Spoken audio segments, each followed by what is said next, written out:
La Plagne in the French Alps. We're 1,350 meters above sea level, high in the clouds, falling with snow around this 1992 Olympic venue.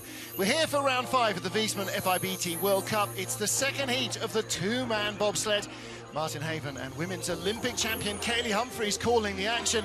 And Kaylee, your teammate Lyndon Rush leading here, but look how close this field is. Top 5, 1/1500ths of a second. Even Holcomb, 1900s back in 6th place. It's close racing, closer than we're usually traditionally seeing here, so it should be a good race and a good second run. It'll come down to consistency and the driving and the starts. One of the big surprises, Simone Bertazzo, started the season with a hamstring tear last year, had a horror story here.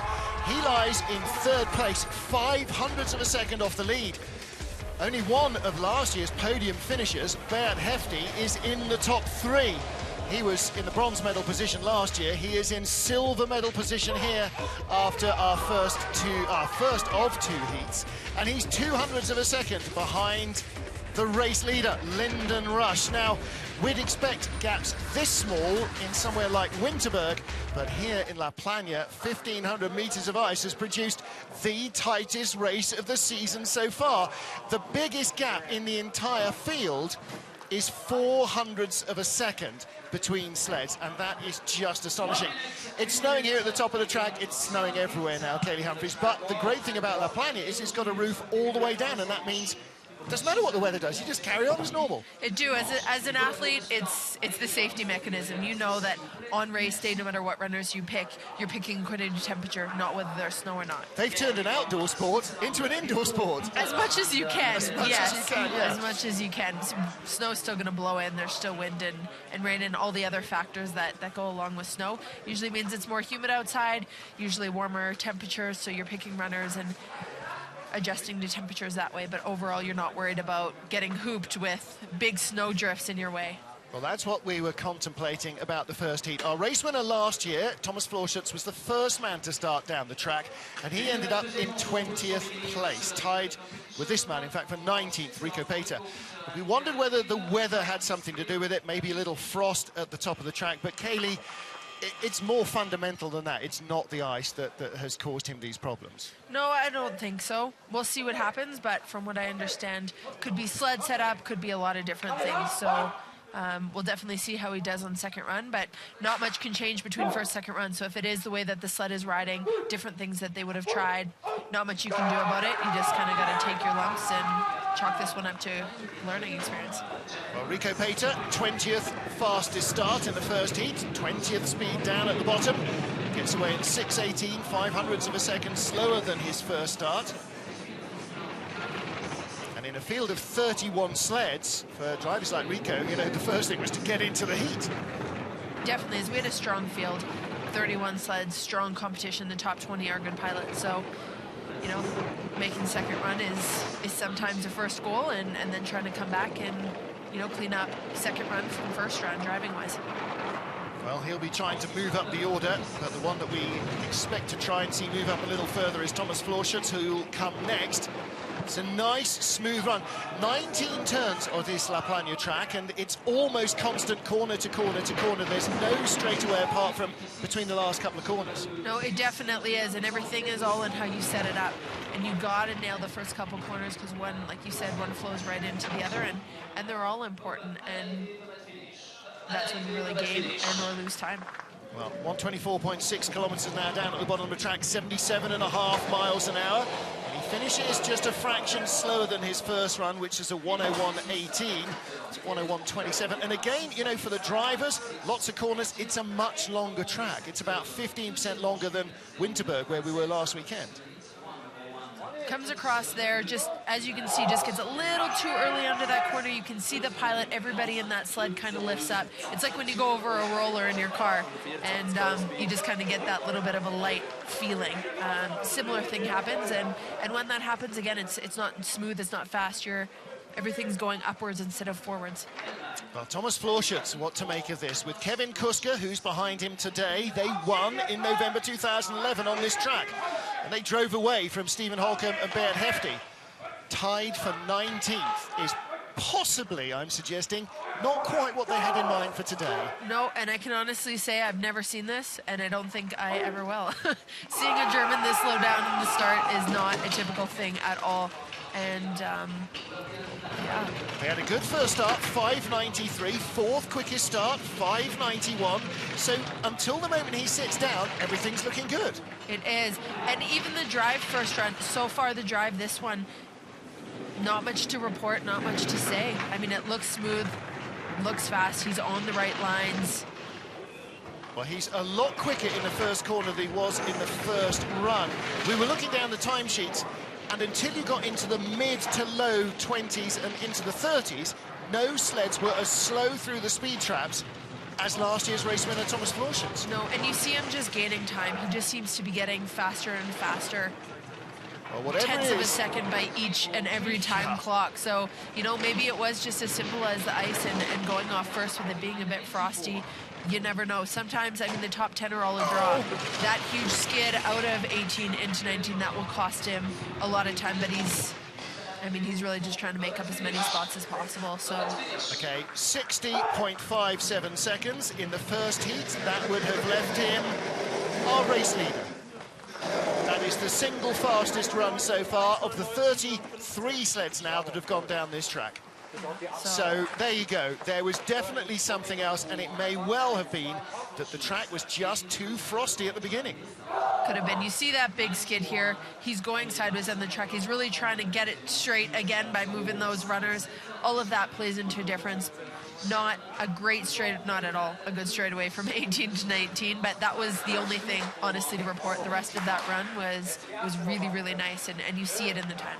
Well, look, he came down 0.6 of a second faster than his first heat. He was only 55 off the lead.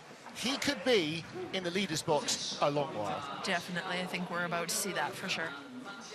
Next up, Jürgen Loacker of Austria, Matthias Adolf. They started 22nd in the draw, 23rd fastest start, but the Austrian only really comes into his own once he's got his bum planted in the sled, not before.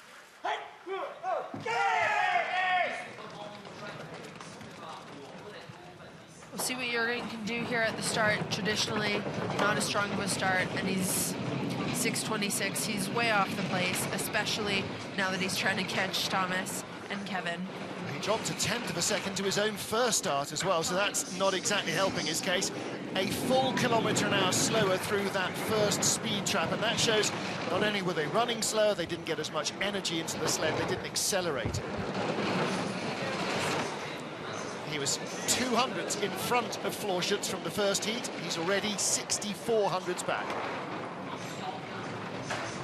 And after Thomas's first run, that surely is only going to grow. There's no coming back here, I don't think, for anybody except for maybe the top half dozen.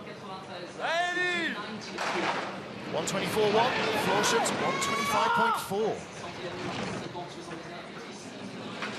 Bit of a skid there again out of 18, but generally the run's pretty decent. I mean, Thomas just laid down a smoker as we're traditionally used to seeing. Yeah. And, you know, a shame with starting first in first run. Sometimes that's the way that it goes. We try and you think with the track being covered that it wouldn't make a difference, but it seemed to for them, and, you know, just makes it harder for the rest of the pilots that are coming down now. Yeah. It's a really close race. Well, Loacker a full second slower on that drive alone than Thomas Florchütz. So Florchütz leads as the Austrians come into third place. Again, awkward load. He didn't get in cleanly the first time either. There's Thomas Florchütz, Kevin Kuska. Yeah. He said, how long are you going to stay there? Yeah, pretty much till the end of the hour, I'm thinking. Now, this would be a great story, Kaylee, if he could somehow win the race from joint last. It would be. I'm pretty sure that isn't going to be possible because it is the combined time of both. I think he's going to be up there for a while, definitely for the next couple of sleds. We'll see what Patrice can do here, but again, not traditionally known for starts, and Thomas and Kevin really blasted it on that second, on both of their starts. So. Yeah. Well, Monaco's Patrice Sauvel was here racing last weekend in the Europa Cup, the second tier of sliding. Sled built by French bobsledding legend Bruno Mijon. 6:24 getaway again. That's not as quick as their first heat. Only Florchütz and Kuska, with something to prove, have gone quicker than their first start.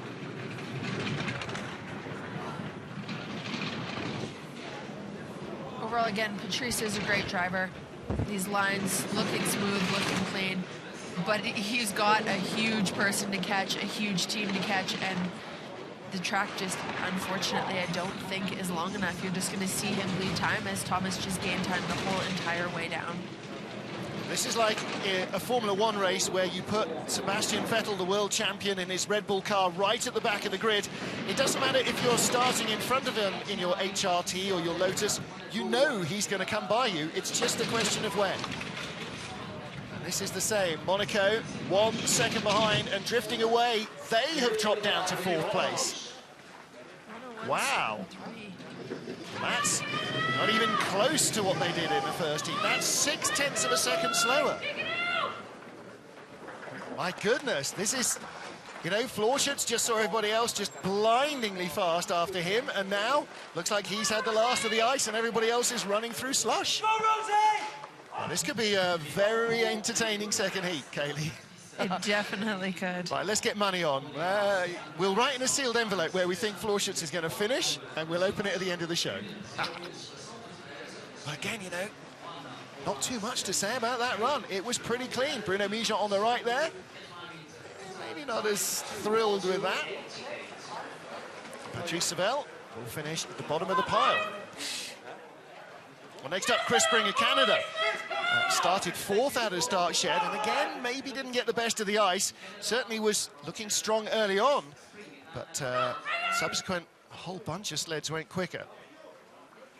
Well, he was 100th in front of Patrice Seville of Monaco, 200s ahead of Jürgen Loacker, 400s ahead of Thomas Florchütz. He's going to have to have a smoking run to take the lead here. He definitely does. Really pulling for him. Teammate, awesome guy. A lot of talent.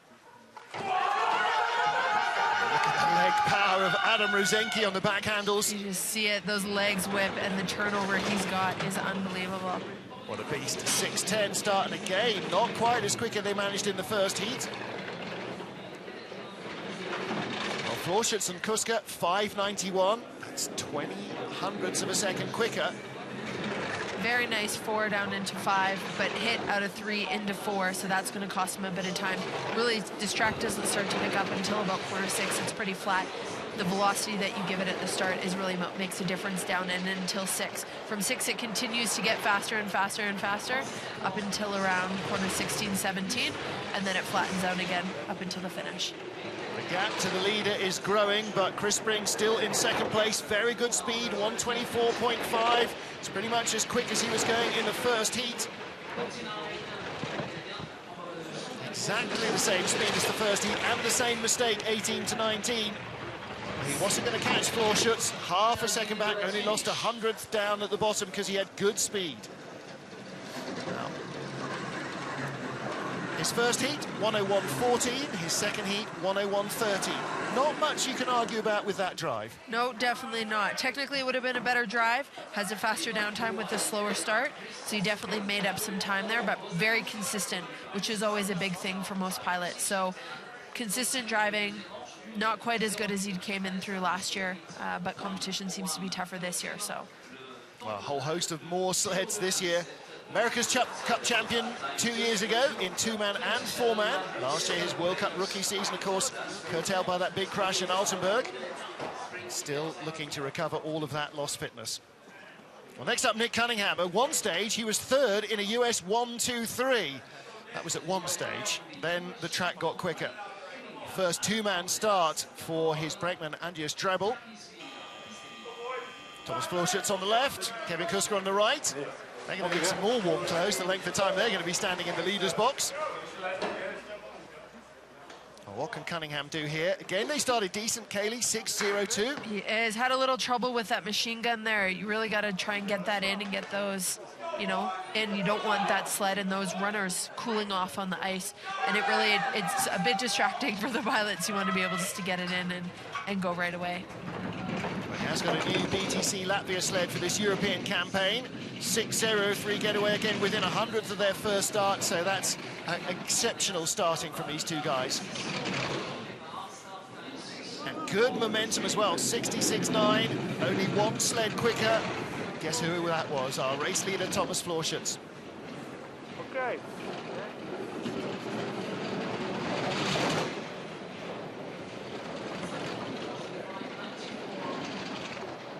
Coming through, Nick seems to be having a really nice run. Seems to be driving this sled really well. Looks smooth, looks fast, but he's definitely, you know, far off the pace. You know, he seems to be bleeding time. I don't know if that's necessarily Nick or if Thomas just had an exceptional run or a combination of both. I think we're going to see that for this next, definitely quite a few sleds come down. Overall, you know, a good run for Nick, but how do you how do you compare to Thomas and Kevin, you know? Well, look, what you got to compare it to is Chris Spring. He was 100th in front of Spring from the first heat, and he's 1,200 in front of him for the second heat. So empirically, he's improved more than Spring did, but Florchütz is just way out of sight here. He got so badly hampered in the first heat, Florchütz. Again, Nick Cunningham full of confidence this season. He's been having a really good year so far. Not bad for a rookie campaign, huh? No, not bad at all. Impressive. It's kind of the one that you hope for, that you wish can come true, and, you know, it seems to be doing it. Velocities are great, starts are good. You know, this is first time on all these tracks in World Cup, and he's doing exceptionally well. There's an ex-surf bum who paid his way through college as a pro bull rider. So you can get into bobsled from just about any avenue. Justin Cripps of Canada. This is Canada 3. Sam Giguère from Montreal behind him. Go, boys! So starting to get a few more French Canadians coming through with, We are. with We Chelsea, definitely... with Sam, with Jean-Nic. Yeah, we definitely have quite a few representing. Canada's pretty represented from coast to coast with all of our athletes, so we're pretty fortunate that way. No newfies, yet? No, not yet. I'm sure there still is one, but They'll come. hopefully we find them. 6 seconds flat, 5:97 first heat, and again within 300s. That's about as close as you get. But again, World Cup rookie Justin Cripps, his first full season, and, you know, threatening always to be right up in the top 10. So far, having a nice run, good clean run. He is behind, but again, he's facing Thomas Florchütz and Kevin, so it's a tough one to call, but overall seems to be having a very good run. I mean, like we can see, Cripps is one of, if not the only male pilot that does rock the goggles just like I do, so that's not going to make a difference at this time. I'm really just pointing it out to represent. Yeah, absolutely. Well, listen, this is insanely tight. He was 500ths off the top 10, and he was in 15th place, 14th place. From 10 to 20, just 1/1500ths of a second covered those 10 sleds. This is unbelievably close for such a long track. And as he slips down into 4th place, still Thomas Florchütz that has the lead. Well, 1:01.30, that's getting on for 0.3 of a second worse than his first heat. And it kind of looked it was just a bit jiggery everywhere. It was. See him come off this corner, just the pressure he built in the corner, comes across, hits the left wall. He's really rubbing the whole wall all the way down the track. Just the bunks are hitting it, you know, every couple inches, and that's just going to kill your time, 1/10 of a second instantly. Looks back at his sled like he's trying to find the magnets that attracted him to that wall and wouldn't let him come off it. Next up, the first of our two Dutch sleds, 13th spot, 300ths out of a top 10 first run. Nick de Bruin with Bro van der Zijde behind him. Coach there, Nicky Minicello, the former women's world champion.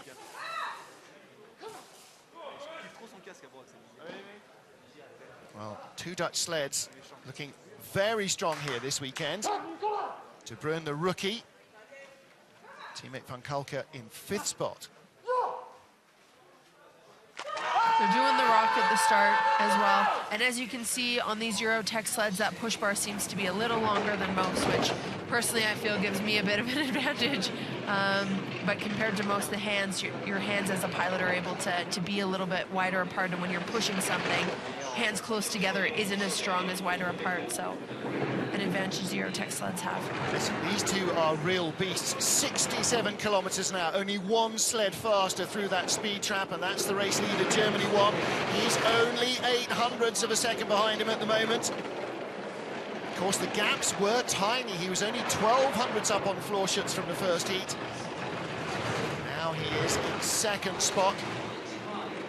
And the real question in this race now is not when Florchütz is going to be beaten, but to my mind, almost if he's going to be beaten. 125 kilometers an hour, very good speed again from De Bruyn. This could put him into a top 10 finish. Very nice run, 18 to 19 smooth. Overall, not much to report on this run. Very good run, 101.03, very consistent. Very consistent starts, very consistent drives. He should be very, very happy with today. The two starts, 100th of a second apart. The two drives, 300ths of a second apart. That's great consistency from a rookie driver. Yes, definitely. Now, of course, he has raced on this track before. He raced in the Europa Cup last year, so he's been on it at least once, so it's good. Oof. Tell you what, bet the brakeman felt that. Yeah, you definitely would. A little bit high on that corner, but again, he's letting it run. He's letting it go through and just trying to react the best that he knows how, and it seems to pay off. He's got second fastest speeds at the bottom, so. There's Ivo and Bro. Big Bro lad, as they'd say in Scotland, where Bro is strong and beefy. Kuska looks like he's couldn't care less, actually, at the moment. I think they're so depressed after that first run. Corey Butner and Justin Olsen of the USA 2 sled in 12th place after the first heat. 100th ahead of the Dutch, and only 1300ths ahead of Florchütz. 6:10 start, just a fraction slower than their first heat, Kaylee. We haven't seen anybody. Here. Exactly. No one's gotten faster on the second one, barring Thomas and Kevin. So, well, I know the top guys are going to be looking to change that, definitely, and they're going to need to in order to have a potential to beat him. Well, you know somebody set fire to Thomas and Kevin's underwear, don't you? I mean, there's no question about that. That first heat, they're just not good. You know, you either walk away from the sport or you just, okay, no, I'm not having that. They went for the second option. 3500's back, and unfortunately, he's slipping down the order, Corey Butner, down into 5th place at the moment. Yes, he had a big hit near the top of the track, and that, again, just kills his time. Top speed equal to Florchütz, so he should stop bleeding speed here.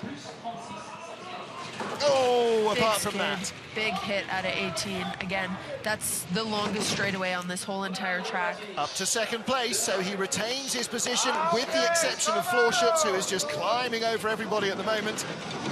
Corey Butner will finish no worse than 13th spot. Almost every sled in this entire race is going to come up and see the two fingers held out to them. You are not the leader. And he must have expected that, because Florchütz was just so fast in that second heat. I think definitely as a pilot, it's something you know. You can hear the down times, you can hear the start times in the start house before you go down for a second run. It's just something that, you know, you wish you could change, you really hope, and you're not 100% sure. It doesn't, hopefully doesn't distract you too much. Definitely, you know, can play into your mind, but overall, you do what you can. Comes across, big skid, big hit there. You know, that's going to cost him a little bit of time, but it is near the bottom of the track, and like we saw, he still was able to maintain all the way through. Just 100th ahead of Corey Butner from the first heat. Manny Mahata with Christian Poser behind him. Mahata not on the podium here last year in 2-man, but won the 4-man race. Christian Poser again on the back of that 4-man sled. Handle out long into corner 1, 6:07 getaway, so they're trying to run it a long way. Not sure it helped them that much. Let's take a look at the speed. High 66 is 67.1. It did help them. Only one sled faster through that trap.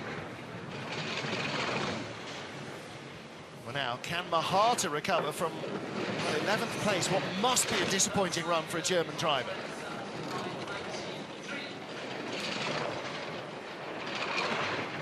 Odd kind of high-pitched metallic rattle from these FVS sleds. They sound different to anything else, the way they vibrate. They do, and sometimes seems to be paying off, and sometimes, you know, I'm not quite sure it does, but their sleds, those FES sleds, are some of the fastest sleds in the world, and, you know, Eurotech is doing everything they can. I think they're rivaling them, but they're probably one of the only other country, the US, with their Bodines, top 3 sleds in the world for sure. Kevin's nodding off there now out of lack of excitement. That's a 60.99 slide for Manny Mahata, and that puts him into second place. At one stage he was behind Corey Butner and Ivo de Bruyne, but managed to find the pace at the bottom of the track. Their biggest disadvantage, I think, was at the start. They were 1600s down at the start from Thomas and Kevin, and that's really hard to make up. Looks like Manny got stuck a little bit at the start. Takes a little bit to get in and get that push bar down. Not going to cost too much time. Of course, Kelly, if the wall is turning you round, then it's slowing you down as it does that for you, because it takes energy out of the sled. Thomas Florchütz leads from teammate Manuel Mahata. 10 to go. Can Florchütz stage the greatest recovery since Lazarus to win? 2 minutes break, 2 minutes break, next start, 2 minutes, 2 minutes le prochain départ. Petite pause de 2 minutes. Chers amis spectateurs, soyez les bienvenus si vous rejoignez à l'instant ici sur la piste de la Plagne. La compétition accuse exactement la Coupe du Monde en volet masculin avec la deuxième manche, une petite pause puisque c'est en direct sur de nombreuses télévisions et ça s'appelle une pause pub. On va reprendre dans moins de 2 minutes la Coupe du Monde à la Plagne avec Isman, savoir au volant, Flora, la Chamberlain, la Fédération française des sports de glace, Adidas, Omega, Orange, la piste olympique de la Plagne et la FFT, la Fédération internationale de la Bobsleigh et de l'Organisation. Je vous rappelle une grande soif, direction le VH16 pour la fête du CDS, le club de Bob chez Soletten. Ouais, Grouille! Ouais!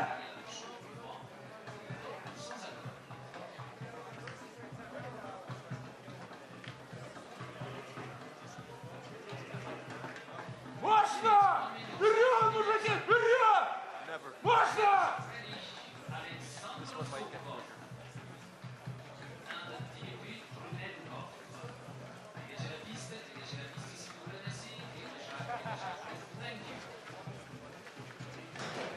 World's and Olympics are here.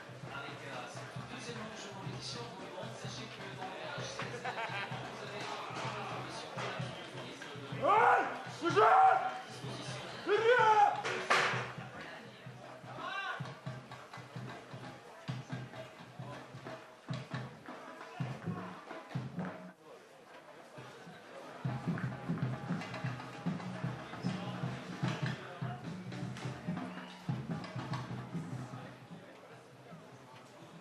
C'est reparti avec la compétition et cette deuxième manche de Coupe du Monde pour la Russie. Pour... Бежать, Гrouille, бежать! Ой! 10 to go here in La Plagne in France, and our race leader, who started joint last in the field, is Thomas Florchütz. Next up, Alexander Zubkov of Russia. Zubkov has been close to the medals so far this season, and among them, there's your leaders. They went 0.6 of a second quicker in their second heat than in their first. Nobody else has improved by more than single digits, in hundredths of a second. Huge lift off the ice from Dmitry Chenenkov. Alexander Zubkov, his driver, they know they've got a lot to do here to try and stay in front. I'm Martin Haber, alongside me, Kaylee Humphries, Olympic champion. Kaylee, this is turning into one of those bizarre races where nobody is knowing what to expect next. No, definitely not. I mean, these next couple pilots definitely have to have very consistent but even better runs than their first in order to even have a chance to catch up to Thomas. But Thomas had a great second run. I think, you know, something wasn't quite right. I don't know. I can't say equipment because things can't go different between first and second run. Ice temps, major mistakes, something happened first run, but he's really coming back, and I think we're going to see him on the podium position for a long time to come. 125 kilometers an hour, only 2 sleds have gone quicker than that. Zubkov is flying, but has he got enough speed? He's gone from a 10th up at the start to 2400s behind. That skid will take another 500s out of the sled. He's going to be 3500s behind. No, he hangs on to it, but he still goes down, and he remains in second place. Now, one of the things that's bizarre about this race, Kaylee, is that everybody in the top 20 so far just about has maintained their position respective to those sleds around them, despite the tiny hundreds of a second's gaps. except for Florchütz. Yep, except for Florchütz, everyone is very similar. I mean, even with Zubkov there, you saw him, you know, he definitely got faster by about 1/10 of a second on the second run, but it just isn't enough. Thomas absolutely blasted that start with Kevin, and amazing run. Well, Zubkov in 10th place was only 1500ths ahead of 20th place, or 19th equal, Florchütz and Rico Pater. So the gaps 10 to 20 were just insanely tight. And Florchütz going 6/10 quicker. Really, the sky's the limit. Zubkov lies second. He'll get a top 10 finish, potentially out of this. What about Max Arndt? Well, started in 15th in the draw after being disqualified in last weekend's race for starting before the timing lights were on. Martin puts it behind him. Well, Max Arndt, into the wall and a huge skid. That's it, gone.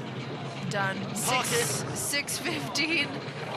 Not much you can come back from that. Any velocity they put is completely gone, and they have no chance of catching Thomas whatsoever. I think you're just going to see them lead time. They're ranked 5th now, 5th as a start. You know, Max can really drive, but that was a big mistake to come out of the grooves, to run it. I don't know if it was their load.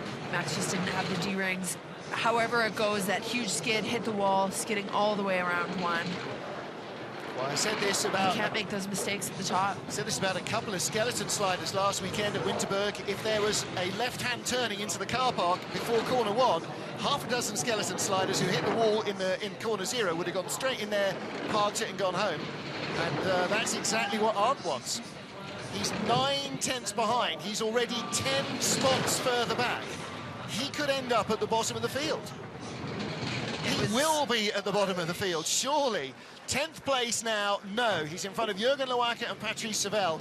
So an 18th place finish for Germany 3's Max Arndt. A wry smile from Kevin Kuska there. That's a harsh one to take. That's one of those ones. It's just a huge mistake. So big, there's nothing you can do to come back from it. Horrendous. Horrendous. You see them going load. Max gets in. Martin gets in, but right as they're all getting in, it was Max. You just see the sled go in. It was Max. When he sat down, the sled jumped out of the spurs. The sled went out. Martin was still in the air. Yeah. Often it's the brakeman loading sideways that chucks it out, but Max Arndt, what a couple of weeks he's had. Disqualified last week, pretty much last this week. Christmas can't come soon enough for him, eh? No, definitely not. I'm going to assume his foot got stuck in one of the D-rings and turned the sled and pulled it over to that one side of the wall. Thomas Florchütz leads from Alexander Zubkov. 8 to go, rather. This is Alexander Kasyanov of Russia, with Max Belugin behind him. Russia 2 ahead of Russia 1 in the first heat. You know they want this so badly now. So badly. Now, can they get under 6 seconds at the start? No, just out, 6:01, so a fraction slower than their teammates. I think now everybody has to forget about Florchütz and just, you know, concentrate on themselves.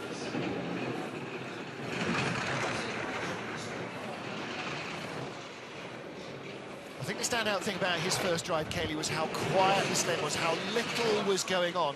And actually, his lead has lasted longer than anybody else's so far. It definitely has. I think as we get closer and closer to these top pilots, it's going to last farther and farther down the track, and it's going to come down to what you did at the top in those last couple hundredths of a second at the bottom.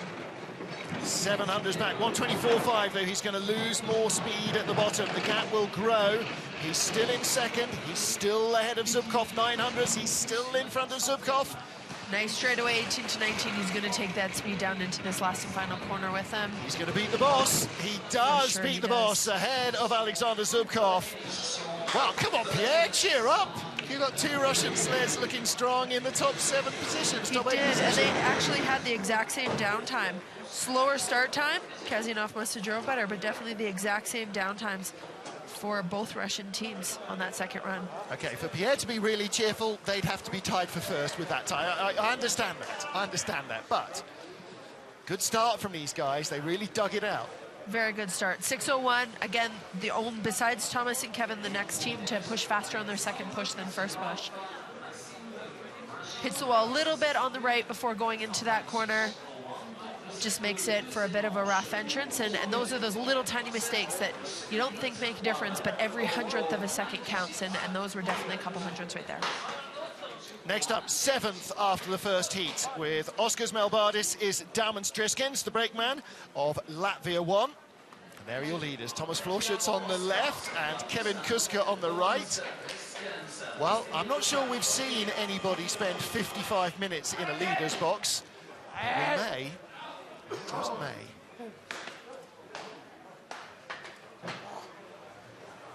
Well, Melbardis, fastest starter in the first heat. Track start record these guys set last year, 5.73 seconds. Is it in danger here? Meat load again. They just get the energy in, 5.79, identical, no, a fraction slower than their first 5.78. Very good start times. These guys are amazing to watch at the beginning. So powerful, so strong, and so quick. They're so big to get in, and just awesome. Light hit there on the left-hand side. Again, sleds moving straight in a fast line. By 4/10. We've only seen one sled lead at the second clock, and that was by 300ths. Is this where Florchütz gets stopped in his tracks? 3/10, and still a kilometre of ice to go. 2/10, 1:24.5, not as quick as Florchütz. A 10th at the next clock. 1800s. Oh, it's going to be real close. It's going to come down to this. Little weave and a little grab. Will he take the lead from Thomas Florchütz and deny the German a top 6 finish? He does. Okay, it's goodbye from the leader's box for Thomas Florchütz. And our network producer John Morgan said Holcomb, who is the next sled, will be the first to stop him, but they were only 100th apart. So that's how far it got. Those were two very consistent starts from the Latvians, two very consistent drives. He should be very, very happy with this result. Absolutely right. Well, there's never been a question about their speed at the start. No. Kaylee, it's all about handling it down the track. It's all, and if you look at their legs, they're huge. They're so powerful and strong. They're big guys, you know, 6'3", 6'4". I have no idea how tall they are, but they are ridiculous and just monsters. Yeah. Well, you know, you must be able to see the parallels with yourself. When you started to drive as a brake woman, you had all that power, all that speed, and then it's learning not to hit stuff. It definitely is, and in this run, on both of these runs, both very consistent, he did a great job. This is definitely, I think, the first step in what we're going to see to be a very long and very good career to come for them. This may be the two best drives of his career. Oskars Melbardis leads, Stephen Holcomb and Stephen Langton 6th after the first heat. 3 race wins this season in North America for Holkey. 31-year-old from Park City, unbeaten till he came to Europe.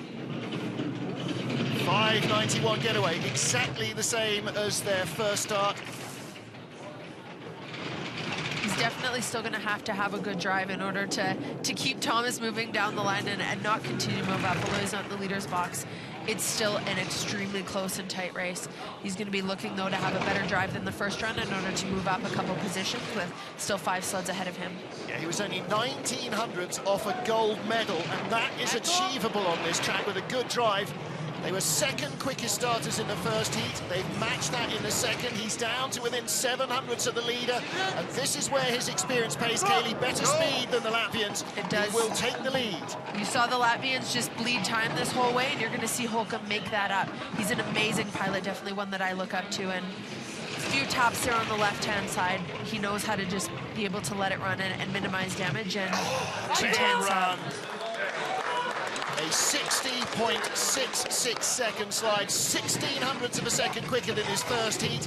If he'd done that run in the first run, he would have led the race. He definitely would have been, but that's where consistency in our sport is a big thing and something that we really all have to work on. Even at the top level, you got to have 2 runs back-to-back, so he should be very happy with that run. Overall, it was great. Huge, strong, powerful start from both Stephen and Stephen. You see him kick out, really getting every last little bit. Get in, get down, no movement from the sled. They take every little bit of velocity. Comes out of 18, he's hugging that left wall, slight little tap, but again, runners are going straight, and he's just allowing the sled to run free, which is the fastest line possible. Well, there are the Stevens, Holke on the left, Langton on your right. They lead with 5 to go. This could be a big day for several teams, first of which, Edwin van Kalker of the Netherlands, with Sybren Jansma behind him. Now, if ever a start was made for Sybren Jansma, this is it.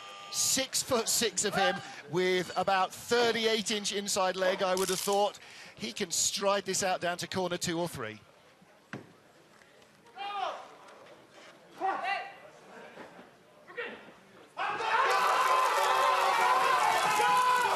Sybren is just changing up through the gears, 4th, 5th, hits 6th gear as he leaps in, and a 6:06 getaway.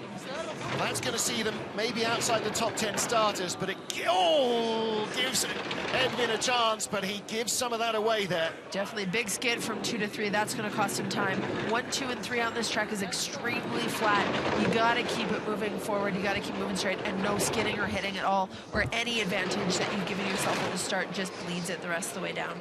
Oh, he's down to 5th place already, still with 4 sleds to go. I was going to say a top half dozen finish would really, really help the Dutch with their funding and their Olympic qualification criteria. And today was a day when it could have come, but that transition 2 to 3 may have just shut that door for them. 1:24.5, not as quick as Holcomb. Now, all these funding boxes being ticked are so important. Little skid again there, still in 5th place.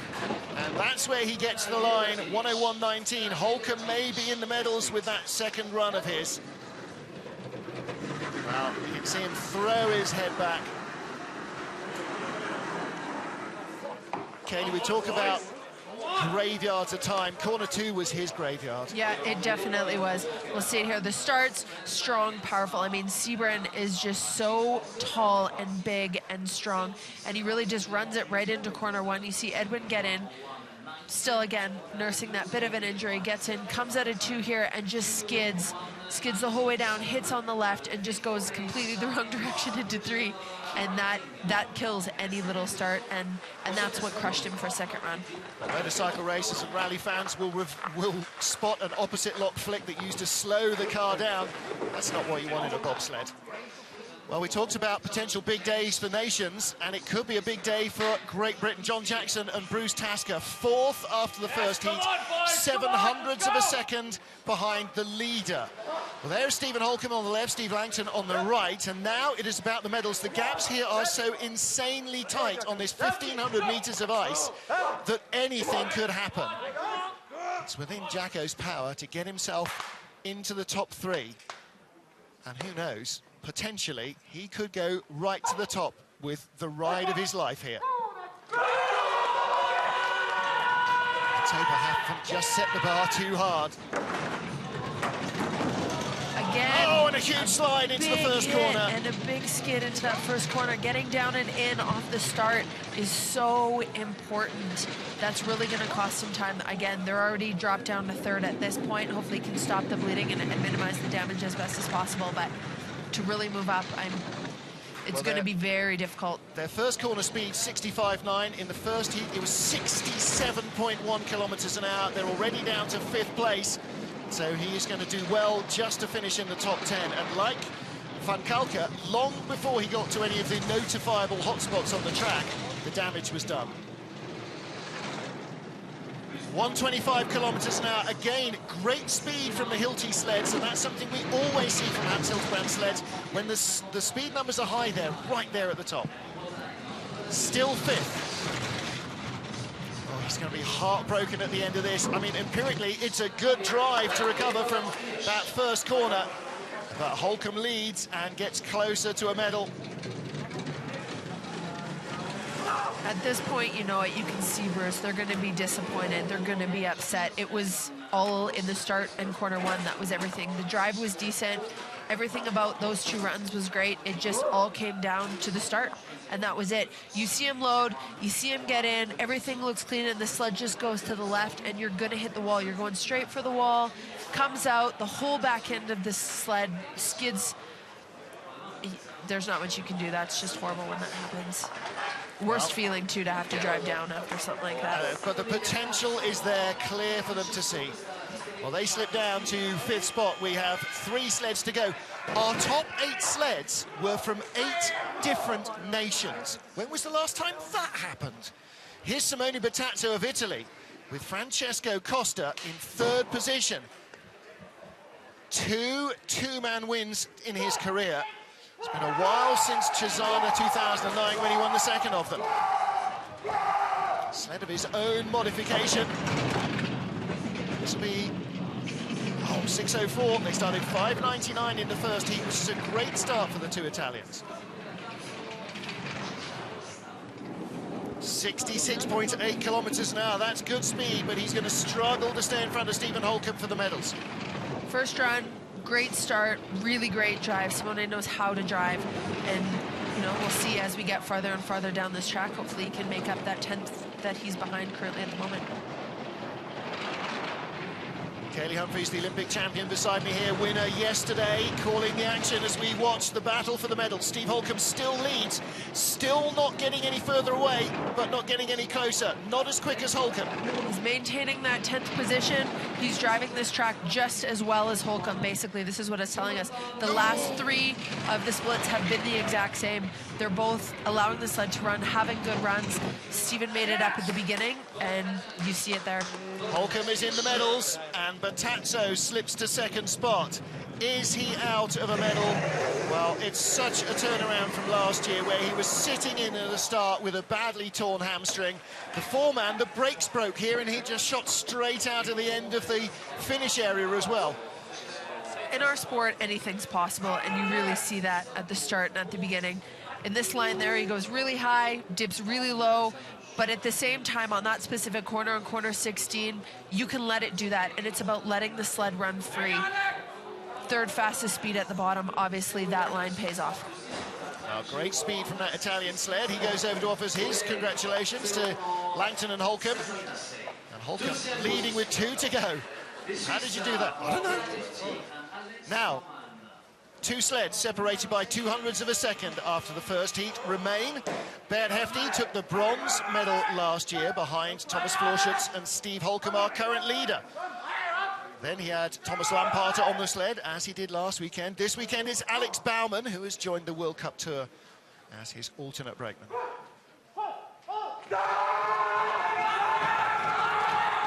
They are just a driving force at the start, has been for years and will continue to be. I mean, 5:95, not the fastest start, about 2/10 off Malbardas, but definitely up there with the whole rest of the crew. Well, listen, Holcomb had such a storming second run. This is for Hefty to lose, but can he hold on? So far, very clean run, very nice 6. Comes out 7. He's 0.08 ahead.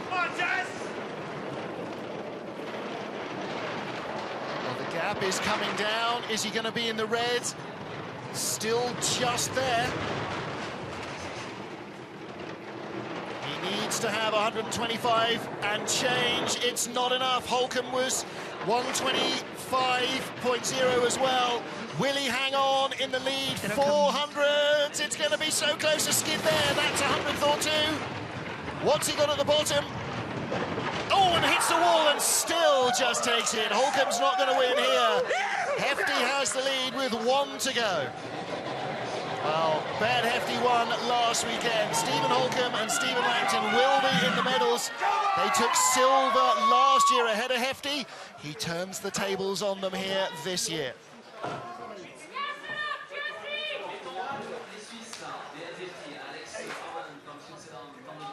Sled comes through that corner again. Really nice, smooth line. He's in the middle of all the lines that you can see that have gone through that corner. Again, tied for 3rd, one of the fastest speeds by the bottom.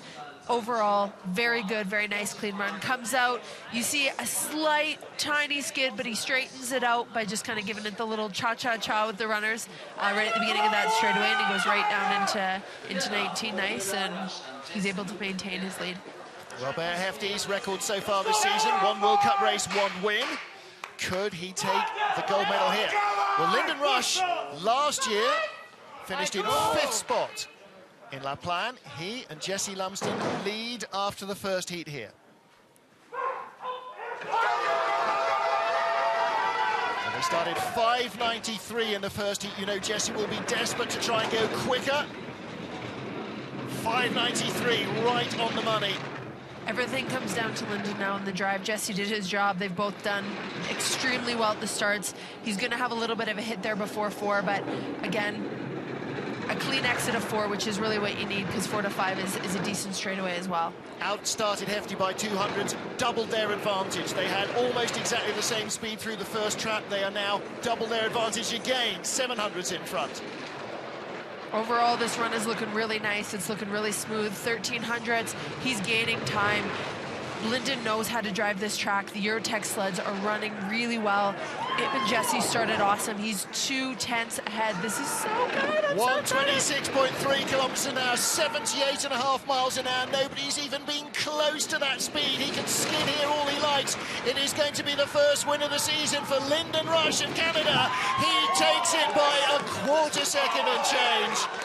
1 minute 55. I think that is the fastest run we have seen here today. Second fastest run, 1 minute and 57 seconds. You want to guess who that was? You know already. It was Thomas Florchütz, just 200ths of a second slower than the leader, but Florchütz ends up in 6th spot, and Lyndon Rush wins the gold medal here in La Plagne. Wow, that just looked so confident, so comfortable. And Lumsden's going to be insufferable on the way back to the airport, isn't he? Another outstarting a Bear Hefty. Great stuff from the two Canadians. Definitely a good way to end this first half of the season before Christmas. He should be very proud of himself. Both of them should be. They started great, looked awesome, and those drives were brilliant. Lyndon, he just let it flow, let it run. He really felt the track. Eurotech sleds running well. Overall, it worked out today. Awesome. Just asking Thomas Florchütz, where did you get to? 19th, 19th to 6th. And again, you know, he's taking that view of it as well. Sometimes the draw's not in your favour. He said, you know, you've got the frosty ice. Wow. Well, you know, what's to critique in this run, Kelly? Go on, I dare you. Try and find something. Not much. You really see Lyndon reach over there as he loads. Strong, powerful. Jesse jumps in. Both of them really take that speed. He comes around. He's not the highest lines. He's not the lowest lines. He's right in the middle, and he's letting that sled do what it does best. Well, do you know what? He absolutely did let it fly. 126.3 kilometers an hour, a full kilometer an hour quicker than anyone else got close to.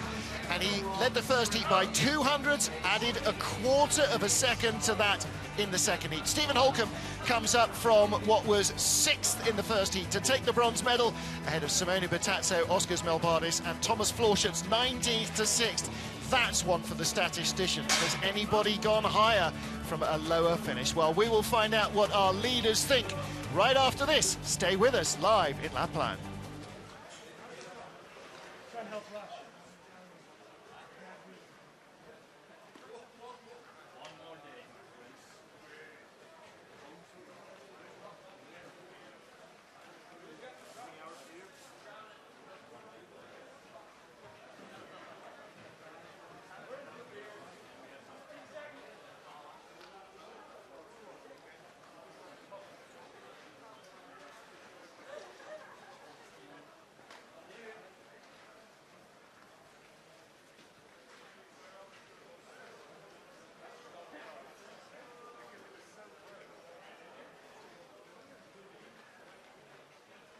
Message for all the competitors, you are invited this evening at 6:30. Aperitif offered by La Plagne at the hotel restaurant Carina in Plagne. Aperitif time for all the competitors. Thank you.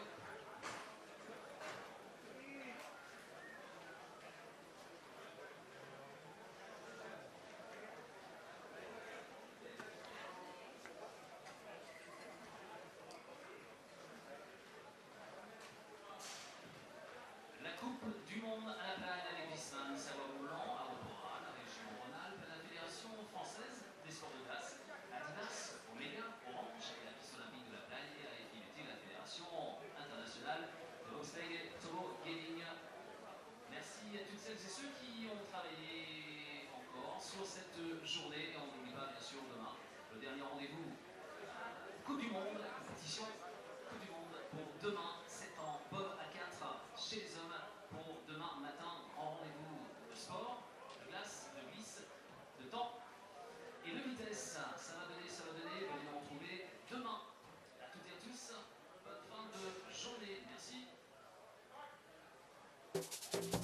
Plagne in France, top 5 on the FIBT Wiesmann World Cup. Stephen Holcomb still leads the World Cup rankings ahead of Alexander Zubkov. And today's winner, Lyndon Rush, rockets up to 3rd place in the standings ahead of Manny Mahata. And look at the rookie, Corey Butner, still 5th in those rankings. Teammate Nick Cunningham also in the top 10 in his rookie season. They're going to feel pretty happy with their year as they go home for Christmas. Well, lots to talk about here. Olympic champion Kaylee Humphries. Lyndon Rush, what an up-and-down year he's had, but today he was just in the form of his season so far. Definitely was. These are two of the awesome starts, and he definitely two of his most consistent runs of the year. He should be extremely proud of how he did here today.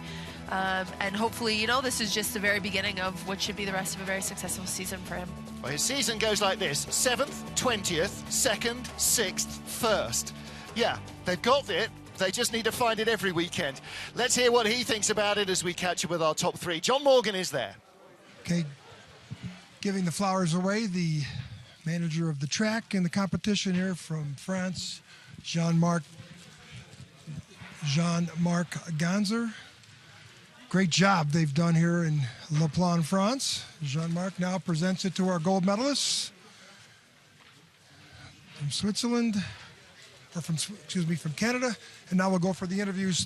Bronze medal for Team Stephen Holcomb. Steve, second guy off. I don't know if that was a disadvantage, but boy, you guys had 2 great starts and seemed like 2 good drives. Yeah, no, unfortunately the track wasn't prepped the best that I was hoping for that number 2 draw, but we overcame it the second heat and moved up from 6th to 3rd. 2 huge starts from Langton, which kept us in the game, and took it from there and came out in 3rd place. Pretty happy with that. Yeah, bronze medal, congratulations, United States. Now over to 2nd place from Switzerland. Good start here with the brakeman, huh? And good driving? Ja, ich denke, wir können wieder zufrieden sein heute mit dem Start und mit der Fahrt. Wir nehmen den 2. Platz und gehen jetzt in die Weihnacht. Yeah, it's about the start and the drive, and he's happy with everything, and Merry Christmas. Congratulations. Now, okay, you guys, you had a 20th place finish in one of the races this year. Today, you just blew away the field, Lyndon. I mean, your speed was way 1 kilometer better than anybody down the speed trap. 126.7. Nobody else was in the 126. What was it? I thought it was the push. I didn't know. I guess it was the drive. No, I'm just playing. No, you know what? We have a great support crew that set our sleds up. I don't touch my sled until I push it. And with the guys who do all the work on our equipment, they do an unbelievable job. So I got to give them a lot of credit. Well, very humble athlete. Congratulations, you guys, everybody. Humble. He doesn't touch the sled until he's pushing it. That's not exactly what he meant. Well, congratulations indeed to Jesse Lumsden and Lyndon Rush. A great drive. He really just left the field behind him, and all the podium finishers doing a good job. And Thomas Florchütz, let's get some money on him now to win tomorrow's 4-man race to make up for today's disappointment in the first heat. Well, Kaylee Humphries will be back in the booth tomorrow, unless I've scared her off too much today. So we look forward to some more fascinating action. Until then, thank you for joining us here live from Plagne, and you can join us 9:25 local time tomorrow morning for more action wherever you are. Have a good day, won't you? And we'll be back tomorrow live from Plagne. Proud of you.